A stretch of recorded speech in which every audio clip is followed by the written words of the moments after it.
आज 5 फरवरी 2026 की कुछ सबसे बड़ी खबरों को उठाते हैं और कोशिश करते हैं ये समझने की कि पर्दे के पीछे असल में चल क्या रहा है। आज हमारे पास जो स्रोत हैं वो भारत की कहानी को मतलब 3 अलग-अलग नजरियों से दिखाते हैं। अच्छा। पहला तो है सालों से चली आ रही मुश्किलों को सुलझाने की कोशिश, जैसे मणिपुर का राजनीतिक संकट और राज्यों के बीच पानी का विवाद, बिल्कुल। दूसरा नजरिया है भविष्य की तैयारी का, जिसमें हम बायोफार्मा और डिजिटल गवर्नेंस जैसी पहलों को समझेंगे। हाँ, और आखिर में दुनिया में भारत की बदलती जगह, जिसे हम रक्षा और सांस्कृतिक कूटनीति के जरिए देखेंगे। चलिए तो फिर शुरू करते हैं। तो सबसे पहले बात मणिपुर की, जहां लगभग 1 साल बाद राष्ट्रपति शासन खत्म हो गया है। ये एक बहुत बड़ी राहत की खबर है। बिल्कुल। फरवरी 2025 से राज्य अनुच्छेद 356 के तहत केंद्र के शासन में था। अब युमनम खेमचंद सिंह को नया मुख्यमंत्री बनाया गया है। लेकिन यहाँ दिलचस्प बात सिर्फ ये नहीं है। क्या है? खेमचंद सिंह मैतेई समुदाय से आते हैं, लेकिन उनकी छवि ऐसी है कि कुकी समुदाय में भी मतलब उन्हें सम्मान से देखा जाता है। अच्छा। राज्य में पिछले 1 साल से जो तनाव और हिंसा का माहौल रहा है, उसे देखते हुए ये एक बहुत सोचा समझा कदम लगता है। सुनने में तो ये एक मास्टर स्ट्रोक लगता है, लेकिन क्या सिर्फ एक चेहरे से बात बन जाएगी? मैंने पढ़ा है कि सत्ता के बंटवारे का एक बड़ा फॉर्मूला भी तैयार किया गया है। हाँ, और यही इस पूरी कवायद का सबसे अहम हिस्सा है। सत्ता में संतुलन साधने की एक बहुत स्पष्ट कोशिश की गई है। कैसे? 2 उप मुख्यमंत्री बनाए गए हैं। पहली है नेमचा किपगेन, जो कुकी समुदाय से हैं, और वो मणिपुर की पहली महिला उप मुख्यमंत्री भी बनी है, राइट? जी हाँ। और दूसरे हैं लोधी दिखो, जो नागा समुदाय से हैं। तो एक तरह से राज्य के तीनों प्रमुख समुदायों मैतेई, कुकी और नागा, हाँ, तीनों को सत्ता के शीर्ष पर जगह दी गई है। मतलब एक मुख्यमंत्री और 2 उप मुख्यमंत्री, तीनों अलग अलग समुदायों से। कागज पर तो ये फॉर्मूला बहुत अच्छा लग रहा है। हाँ। लेकिन क्या इस तरह के राजनीतिक समझौते टिकाऊ होते हैं? क्या सिर्फ मंत्री पद बांट देने से जमीन पर सालों की कड़वाहट और अविश्वास खत्म हो जाएगा? यही तो सबसे बड़ा सवाल है। देखिए, इस तरह के फॉर्मूले अक्सर शांति की शुरुआत करने के लिए जरूरी होते हैं, एक स्टार्टिंग पॉइंट के लिए। जो बिल्कुल। लेकिन असली परीक्षा तब होती है जब संसाधनों के बंटवारे या जमीन के अधिकार या कानून व्यवस्था के मुद्दों पर मुश्किल फैसले लेने पड़ते हैं। तब ये गठबंधन टूट भी सकते हैं। हाँ, तो यह शांति की दिशा में पहला कदम है, मंजिल नहीं। असली चुनौती तो अब शुरू होगी। और मणिपुर की ही तरह जहां समुदायों के बीच भरोसे का संकट है, वैसा ही एक और भरोसे का संकट 2 राज्यों के बीच पानी को लेकर गहराता जा रहा है। पेन्नेयर नदी जल विवाद। हाँ, ये तमिलनाडु और कर्नाटक के बीच एक पुराना और गंभीर विवाद है। अब सुप्रीम कोर्ट को इसमें दखल देना पड़ा है और उन्होंने केंद्र सरकार को एक ट्रिब्यूनल बनाने का आदेश दिया है। जी, पेन्नैयार नदी जल विवाद न्यायाधिकरण। पानी को लेकर झगड़े तो हमारे देश में कई राज्यों के बीच हैं। जी। इस मामले में ऐसा क्या खास है कि बात सुप्रीम कोर्ट तक पहुंच गई? यहाँ जो मुख्य आरोप है वो तमिलनाडु की तरफ से है। उनका कहना है कि कर्नाटक नदी के ऊपरी हिस्से में अवैध रूप से एक चेक डैम और एक डाइवर्जन स्ट्रक्चर बना रहा है, जिससे तमिलनाडु में पानी का बहाव कम हो गया है। बहुत कम हो गया है।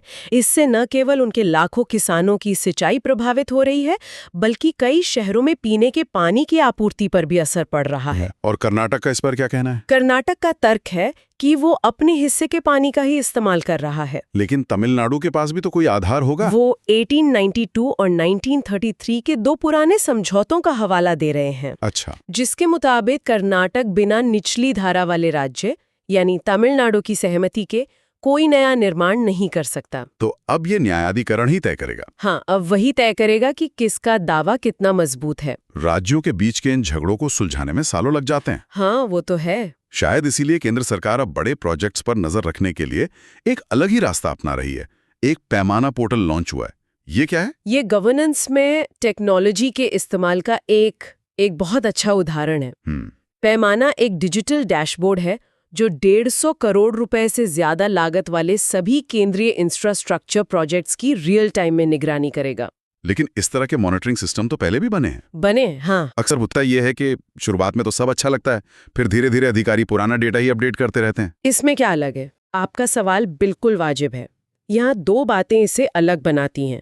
पहली, ये पूरी तरह से पारदर्शी है। मतलब आम नागरिक भी देख सकते हैं? हाँ, कोई भी देख सकता है कि उनके इलाके का हाईवे या पावर प्लांट कितना बना है, कितना पैसा खर्च हुआ और कितना लेट चल रहा है। और दूसरी बात, इसे सीधे प्रधानमंत्री कार्यालय मतलब पीएमओ से मॉनिटर किया जाएगा। अच्छा। जब जवाबदेही इतनी ऊपर तय हो जाती है तो नीचे के स्तर पर लापरवाही की गुंजाइश कम हो जाती है। सही बात है। सांख्यिकी और कार्यक्रम कार्यान्वयन मंत्रालय मॉस्पी में इसे लॉन्च किया है और अभी 1392 प्रोजेक्ट्स की निगरानी शुरू भी हो चुकी है। तो सरकार तो बड़े बड़े प्रोजेक्ट्स को ट्रैक कर रही है, लेकिन आम आदमी के रिटायरमेंट के प्रोजेक्ट का क्या? शायद इसी सोच के साथ एक नई स्कीम आई है, एनपीएस स्वास्थ्य पेंशन योजना। हाँ, ये पीएफआरडीए की एक बहुत जरूरी पहल है। Pension fund regulator. जी, इसका मकसद बहुत सीधा है, रिटायरमेंट के बाद होने वाले भारी भरकम मेडिकल खर्चों के लिए एक अलग फंड तैयार करना। बल्कि बाजार में तो सीनियर सिटीजन्स के लिए पहले से ही कई हेल्थ इंश्योरेंस प्लान्स है, तो ये कोई नई जरूरत पूरी कर रहा है क्या? कर रहा है। ये एक बहुत महत्वपूर्ण अंतर को संबोधित करता है। सामान्य हेल्थ इंश्योरेंस में अक्सर एक वेटिंग पीरियड होता है। हाँ, प्री एग्जिस्टिंग डिजीजेस के लिए। बिल्कुल। जैसे अगर किसी को डायबिटीज है तो इंश्योरेंस कंपनी कह सकती है कि हम 3-4 साल तक इससे जुड़ी किसी बीमारी का खर्च नहीं उठाएंगे। इस एनपीएस स्वास्थ्य योजना में कोई वेटिंग पीरियड नहीं है। ये पहले दिन से ही पुरानी बीमारियों को भी कवर करता है। अच्छा, तो ये इसका सबसे बड़ा प्लस पॉइंट है? बिल्कुल। इसका जो मूल विचार है वो ये है कि लोगों की पेंशन का पैसा जो उन्होंने बुढ़ापे के खर्चे चलाने के लिए बचाया है वो किसी एक बड़ी बीमारी के इलाज में पूरी तरह खत्म न हो जाए। ये तो बहुत जरूरी है। हाँ, इसमें जब आपके फंड में कम से कम 5 लाख रुपए जमा हो जाते हैं तब आप जरूरत पड़ने पर पैसे निकालना शुरू कर सकते हैं। तो व्यक्तिगत वित्तीय सुरक्षा से अब देश की आर्थिक महत्वाकांक्षाओं पर आते हैं। बजट 2026-27 में एक बहुत बड़ा ऐलान हुआ है, बायोफार्मा शक्ति इनिशिएटिव। ये भारत के लिए एक गेम चेंजर पहल हो सकती है। इसका लक्ष्य है भारत को बायोफार्मास्यूटिकल्स और लाइफ साइंसेज के लिए एक ग्लोबल मैन्युफैक्चरिंग हब बनाना। मतलब दुनिया की फार्मेसी से अब दुनिया की बायोफार्मेसी बनने की तैयारी। बिल्कुल सही।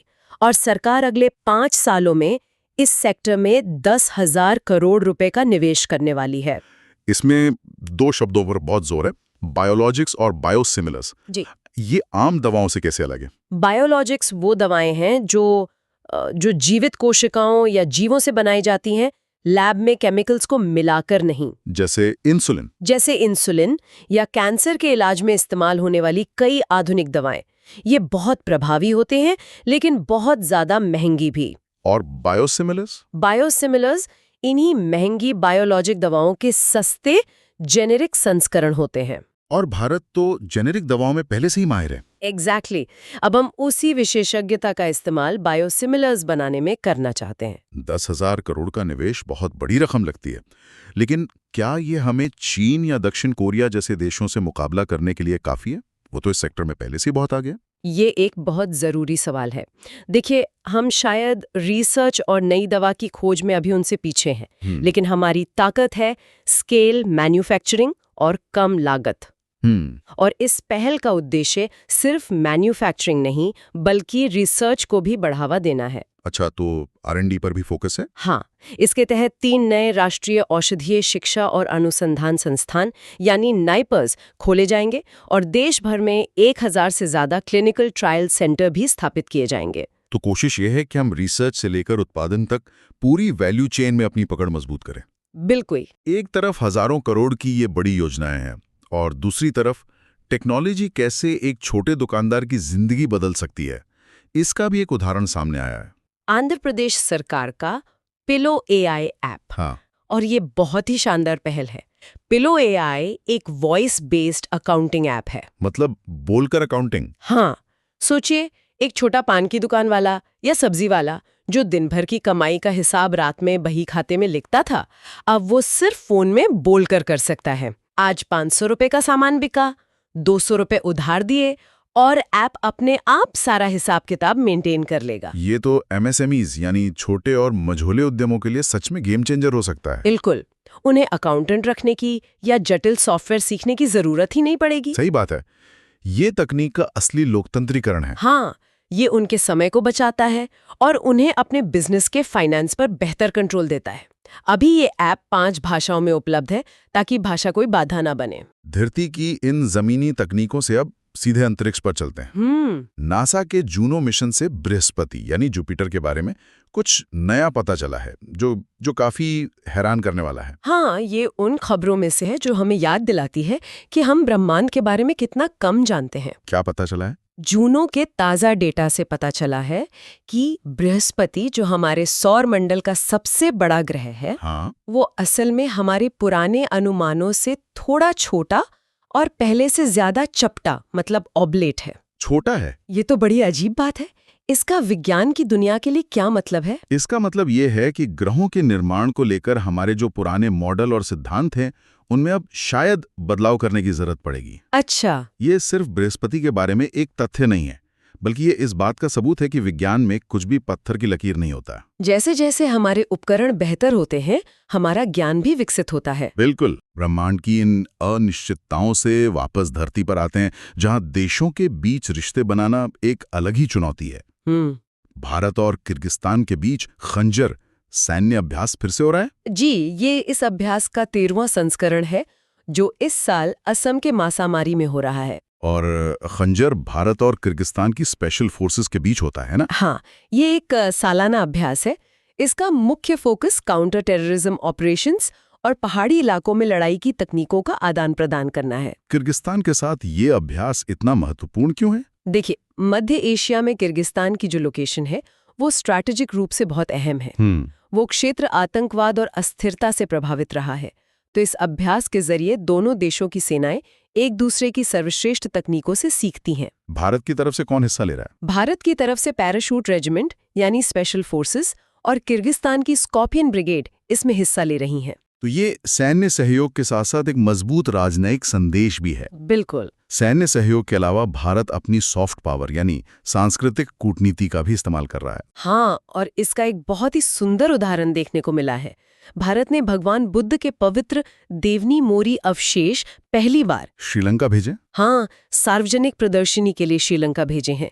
ये दोनों देशों के बीच हजारों साल पुराने सांस्कृतिक और आध्यात्मिक संबंधों को और मजबूत करता है। और सेशल्स के राष्ट्रपति भी भारत की यात्रा पर हैं। जी, पैट्रिक हेरमिनी। यह हिंद महासागर क्षेत्र में हमारे संबंधों को मजबूती देता है। और खेल की दुनिया से भी एक अच्छी खबर है। प्रो रेसलिंग लीग 7 साल के लंबे इंतजार के बाद वापस आ गई है। ये भारतीय कुश्ती के लिए बहुत बड़ी बात है। 2018 के बाद ये लीग बंद हो गई थी। 7 साल बाद वापसी? हाँ, और इस बार हरियाणा थंडर्स ने दिल्ली दंगल वॉरियर्स को हराकर खिताब जीता है। इस लीग की वापसी से न केवल मौजूदा पहलवानों को एक बड़ा मंच मिला है, बल्कि ये नई पीढ़ी को भी इस खेल की तरफ आकर्षित करेगा। बिल्कुल। विजेता टीम को 1.5 करोड़ रुपए का पुरस्कार मिला, जो दिखाता है कि क्रिकेट के अलावा दूसरे खेलों की भी व्यावसायिक क्षमता बढ़ रही है। तो आज की चर्चा से एक बात साफ होती है, चाहे वो मणिपुर में अलग अलग समुदायों को साथ लाकर राजनीतिक संतुलन साधने की एक नाजुक कोशिश हो, या पेन्यार नदी पर राज्यों के बीच भरोसे की कमी हो। हाँ, हम अभी भी अपनी पुरानी और जटिल समस्याओं से जूझ रहे हैं। बिल्कुल। लेकिन साथ ही बायोफार्मा शक्ति जैसी पहलों से हम भविष्य के वैश्विक मंच पर अपनी जगह बनाने की तैयारी कर रहे हैं। और पैमाना जैसे पोर्टल से गवर्नेंस में पारदर्शिता लाने की कोशिश भी कर रहे हैं। ये एक साथ अतीत को सुलझाने और भविष्य को बनाने की कहानी है। और इसी में एक विचार छोड़कर जाते हैं। जब सरकार बायोफार्मा शक्ति जैसी योजनाओं के जरिए देश के भविष्य के स्वास्थ्य चुनौतियों की तैयारी कर रही है और नई दवाओं पर हजारों करोड़ खर्च करने की योजना बना रही है, तो एक नागरिक के तौर पर हमने अपनी व्यक्तिगत स्वास्थ्य और वित्तीय योजना जैसे कि एनपीएस स्वास्थ्य पेंशन योजना को लेकर कितनी तैयारी की है? ये सोचने वाली बात है। हाँ, भविष्य की बड़ी लड़ाइयाँ शायद सामूहिक और व्यक्तिगत दोनों स्तरों पर लड़ी जाएंगी।